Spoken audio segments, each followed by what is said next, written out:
stage that what to do and what not. I distract from the path and then comes to it. This disturb my concentration towards the goal. Distraction of family places attraction towards someone, lose of interest, lose of willpower, other people. Some people also try to dominate me, and due to lack of power, I have to down on that position or on that point, or I have to left that job. Sir, please tell me what is happening to me, and please tell me, sir, what I will be able to get rid of it. Sit. What's your name? Manish. So Manish has asked us a huge question. Concentration, goals, movement, distraction, and things are just not adding up. Slips to the right, slips to the left, slips all around. What's going on? What is concentration? What is concentration? You complain of lack of concentration, and you have been trained to attach a lot of value to concentration, and when you can't concentrate, you feel disturbed as you are feeling right now. But what is concentration? So many of you are sitting in this hall right now. A dangerous beast comes. Let's say a king cobra suddenly appears there. A cobra, full length, 5 feet, black, dangerous. And there are so many of us here, and there are so many objects, and I am speaking. But all your concentration will move towards the cobra. All your concentration will move towards the cobra. Why? There are so many objects in this room, the mind will forget all of them. Just the cobra. One pointed concentration. Why? Danger. Fear, right? Security. Fear. Alright, wonderful.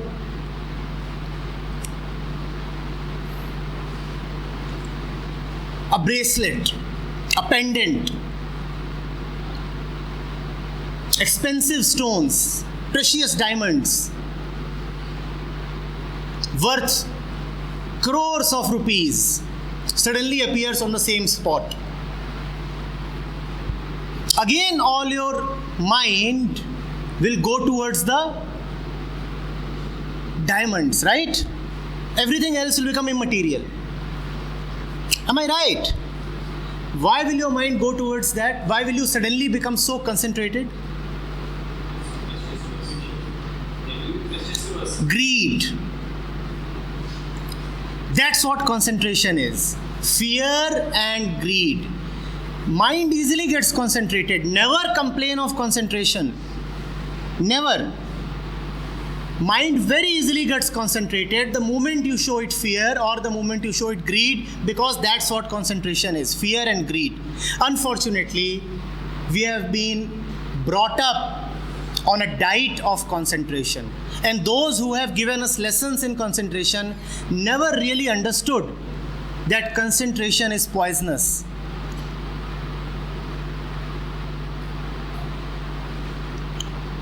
That the ego goes only to that which reinforces the ego. Ego lives in greed and fear, so the moment there is greed, the ego will go towards that. The moment there is fear, the ego will go towards that. And that's what concentration is. You cannot concentrate on anything except that where you see some benefit, which is greed, or where you see some loss, which is fear. Concentration is benefit and loss, which is fear and greed. Considering the same situation right now, when a faculty just come here and you are conducting session, our concentration will again go on the faculty. Neither he changes, nor he will be gaining anything right now. But then there's also excitement, is it concentration? Let's see. Let's conduct an experiment very this moment. At this moment, there are sounds emanating from the other classrooms also. Even as you're speaking, there were so many sounds, right? But those who are wrapped in attention, were they dismayed by those sounds? Were they shaken by those sounds? Were they? Yes. And a bird has just flown by. Did that matter to you? That is attention.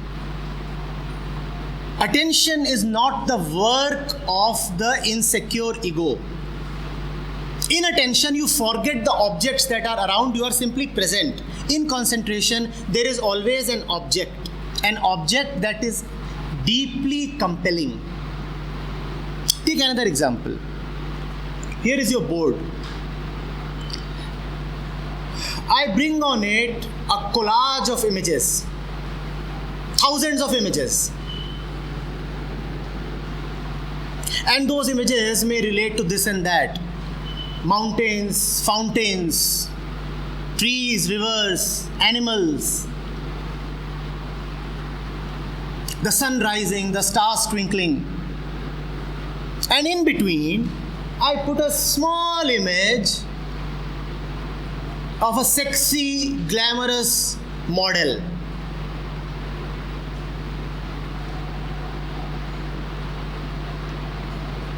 In a bikini.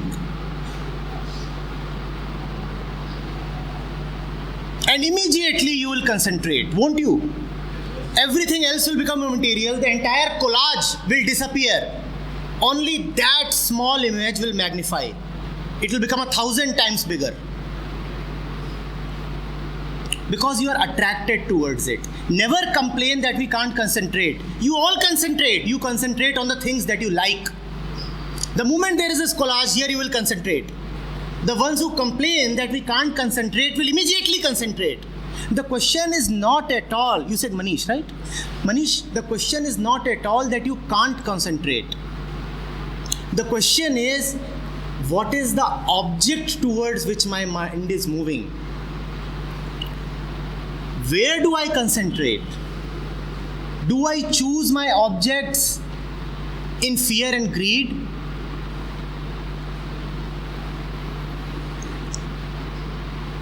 Or is my mind moving in another direction?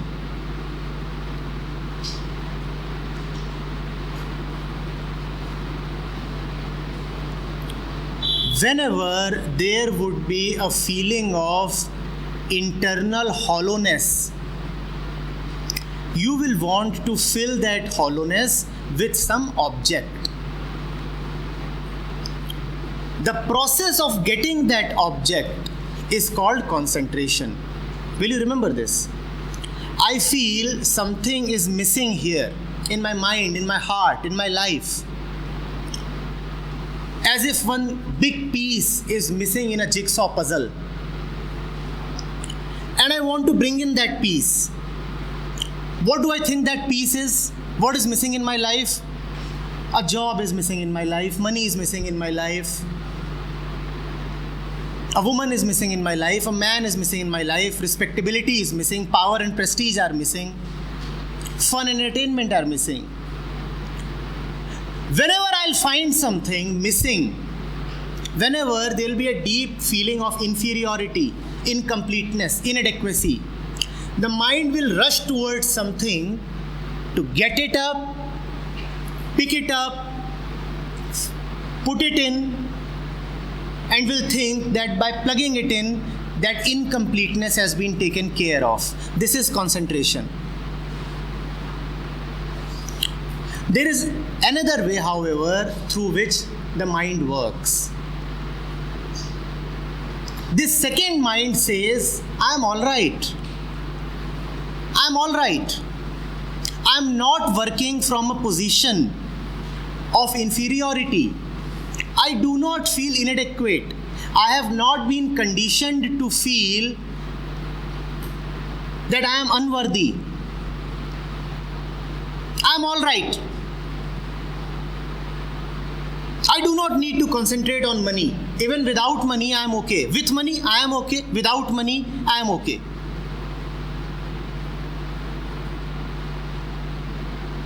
I do not need to concentrate on the book. If I'll go to the book, I'll go in my love towards the book because I enjoy reading. I do not need to concentrate. I'm just with the book, and there is a healthy relationship between me and the book, and we are together. I'm not concentrating. This is another mind. The first mind, as you would have understood, operates from an internal hollow. There is something wrong with me, there is something wrong with me, there is something wrong with me. An internal hollow. Do you get it? This hollow doesn't always exist. This hollow is artificially created, and that process is called conditioning. You are made to believe that you are incomplete and inadequate. And when you are incomplete, obviously the mind wants to get this and that, plug it in and feel a little complete. Getting it? The second kind of mind works in attention, and attention can arise only when I feel healthy, only when I feel all right. I'm okay, I'm good. I need not be afraid. I'm not at all prejudiced. I'm simply present, relaxed. Attention is possible only in relaxation. Concentration will happen only in tension. Do you understand this? Attention is possible only in a deep inner relaxation, and concentration will always involve tension. Concentration divides. Concentration says, look at that and forget everything else. Attention is integral. When you are attentive, you are just present. You're just present. You are not focusing on this and that. And concentration focuses. And in focusing, there is division. In attention, there is no focusing, no division.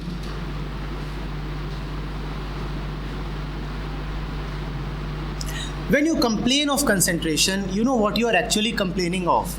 You are saying, one part of my mind is conditioned to move towards X. Now there is another part of my mind which is conditioned to move towards Y. That part is trying to move towards Y, but is finding that the first part, which is conditioned to be attracted to X, is dominating. Now the second part is complaining. And the second part is saying, give me concentration, give me concentration. Take an example.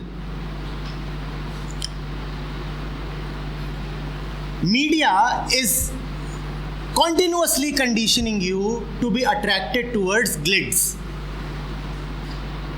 That is one part of your mind, attracted towards glamour, gloss, glids. And then there may be teachers and parents who are continuously conditioning you to be attracted towards career. Take care of your future, build your career and such things. Now it's exam time and you're trying to sit with your books. But in the same room there, that side, the television set is switched on. What is happening? There is the book and there is the television set. One part of your mind has been conditioned to go to the book, and that part is dominated by teachers and parents. They are telling you, go towards the book, concentrate on the book. There is another part of your mind which has been conditioned by the media, and that part is telling you, go towards the television. There is that hot model appearing there. Now this part, dominated by teachers, will complain of concentration. Will say, why can't I concentrate? I want to concentrate, but I'm continuously feeling distracted, right? And then you complain. And then you come up with this problem. This concentration or that concentration, both are equally dangerous, because all concentration is slavery. All concentration is conditioned. Whether you concentrate on the book or whether you concentrate on the TV set, it's equally bad. If you have ever really studied, if you have ever really been with, say, a book of mathematics, you would understand what I'm saying. If you have ever really loved maths, you will know what I'm saying. When you are really with a third order differential equation, you are not concentrating at all. You are just present. Just present. You are there and the problem is there. And that's it. There is no tension involved. There is no greed involved. Talking of greed and mathematics, I am reminded of an incident. First semester in IIT, and we were doing Laplace equations. My first exam, MA 110, 20 marks paper, first minor. There was a question worth 5 marks on Laplace. It was just a 5 marks question in a 20 marks paper. 1 hour test. I spent 45 minutes on that question despite knowing very well that this carries only 5 marks. And the other questions are easier. I can tackle them easily. But such was the beauty in that problem that it arrested me. Now greed is gone. The greed of marks has disappeared. Who is bothering about marks? Who is caring about results? And you can go on being greedy endlessly. Minor marks will contribute to semester CGPA. Semester CGPA will contribute to overall CGPA. Overall CGPA will contribute to job. Job will contribute to career. And career is everything and money is everything. But all those thoughts had just vanished. There is me and there is this question and there is a love affair. There is a love affair. There is no greed involved now. And I'm not afraid of the consequences. Alright, I'll fail this exam. But I have to be with this question. This question is now like my lover. Who bothers about the consequences? I have to be with her. And that is not because I'll get something from her. She's so beautiful. Being with her is so joyful that I can't go away. Not that I want something from her. Just her presence is sufficient. A lover. Concentration will never know love. Attention is love pure. What you call as goals is nothing but solidified concentration. When you are deeply conditioned in greed, then you start calling that by a different name. That name is goals. That name is goals. Remember, the joyful man has no space to think of goals. In your moments of joy, were you thinking of the future and goals? Try to recall. Try to recall. Were you thinking of future and goals? Yes? You think of future, you think of goals when you feel rotten inside. And the more rotten you are, the more you will be addicted to goals. As you are listening to me right now, and if you are rapt in attention, are you thinking of goals? At this moment, how many of you are thinking of goals? If you have ever known love, and when you are in a loving embrace with your lover, are you thinking of goals and future? Are you thinking of what will happen in the next hour? Are you even thinking of what will happen in the next moment? The future simply vaporizes. Future comes to mind only when you are suffering. And if you are suffering right now, then the suffering must be taken care of right now. Don't postpone the treatment to future. Goals are a false medicine. Goals are like a doctor telling you that you are having a severe headache, a migraine right now, but the treatment will be given to you after 4 years. How would you like that situation? If you have a pain right now, you need a treatment in the moment right now. Goals are a way of deferring, procrastinating the treatment. I feel inferior. I will feel all right only when I get a job. If you feel inferior, then treat the complex. Don't give it a false medicine. Don't say that by getting a job I'll stop feeling inferior. You are feeling inferior right now, and that inferiority complex is permeating all areas of your life. Don't give it an escape route. That's what goals are. Remember again, we talked of two kinds of minds. One that feels complete and secure, and the other that has this internal hollow, a deep sense of deficiency. Everything emanates from there. Right?